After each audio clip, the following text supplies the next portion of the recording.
We're at 2122 North Clark Street on a bitterly cold Valentine's Day in Chicago. These guys look like cops, but these other thugs definitely aren't law enforcement. These 7 men facing the wall, they're about to have their fate written by those Tommy guns, nicknamed Chicago typewriters. This is going to be a slaughter. But what led up to the St. Valentine's Day Massacre, the bloodiest mass execution in gangland history? That guy with the sledgehammer is a Prohibition agent. He and 300 agents like him will dump thousands of gallons of liquor and beer into sewers and Lake Michigan over the next decade. But it won't even make a dent in America's thirst for booze. Any alcohol you bought before 1920 was legal, so rich folks with wine cellars were set for a while. Everyone else needed a new supply, so bootlegging and speakeasies became big business.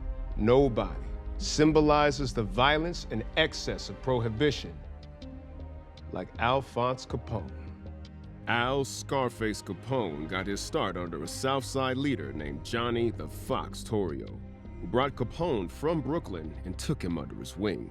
Torrio and Capone ran the South Side gang, while the North Side was controlled by Irishman Dean O'Banion and his best friend and second-in-command, Bugs Moran.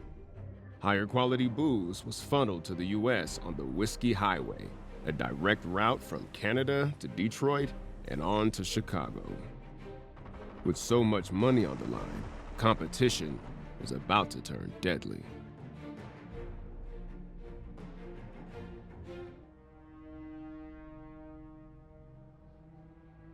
This is Dean O'Banion, florist, a devout Catholic, and a criminal through and through. He was gunned down just a few minutes ago while clipping chrysanthemums. 2 to the chest, 2 to the throat, 1 in each cheek. 6 shots that will trigger hundreds more in a 5-year gang war that Capone vows to win. O'Banion ran the North Side gang from the 2nd floor of his shop, and he made a big mistake. He double-crossed Al Capone's mentor, Southside gang leader Johnny Torrio, in a brewery deal that ended in his murder. O'Banion's funeral procession included 26 cars and trucks just to carry the flowers and stretched a mile long. Dean O'Banion's best friends were sitting there fuming, and then this huge arrangement of flowers comes in that says, "From Al."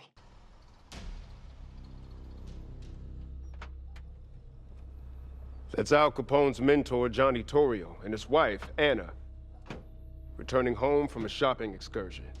Neither of them noticed the men waiting for them in that car. That guy with the dimpled chin and .45 in his hand is George Bugs Moran. Since Dean O'Banion died, he's been leading the gang.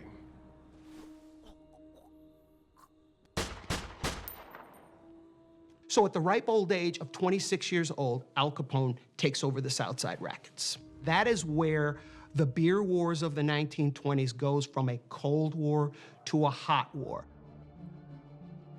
When we say the term the beer wars, that refers to Moran and Capone going back and forth trying to take over each other's territory, supplying beer to all of the speakeasies and saloons.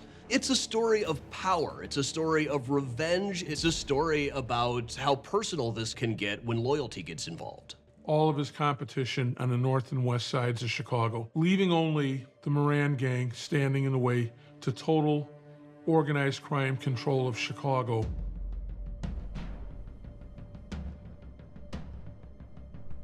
What's about to happen here will change the future of gangsters in Chicago and bring an end to the so-called noble experiment of Prohibition.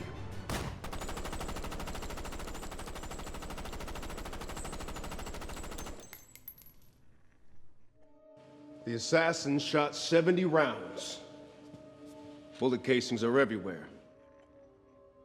This guy's been shot 14 times, but he's still alive. But there's a problem. That's not Bugs Moran. So where's the North Side leader? What if I told you a haircut saved his life? Moran, by most accounts, was at a barber shop and the haircut had gone late. If Moran had showed up on time, he absolutely would have been shot dead. Though Moran survived the battle, he had lost the war to Capone. Someone had to take the fall for the massacre. At first, evading the cops was easy for Capone because of a rock-solid alibi. He'd left town for his Miami Beach vacation home weeks before the massacre. Newly inaugurated President Herbert Hoover orchestrates a multi-agency investigation to get Capone on something. And, in the end, he is convicted of 5 counts of tax evasion and sentenced to 11 years in federal prison. Hoover also forms a commission led by former Attorney General George Wickersham to look into whether Prohibition should be repealed. Decades later, you could still see the bullet holes and bloodstains in the garage walls. The city started the nation's first independent crime lab in an effort to find the killers, pioneering the field of ballistics evidence. Though no one was convicted, it led to a breakthrough in forensic science that put countless criminals behind bars. And for that, Chicago can be thankful.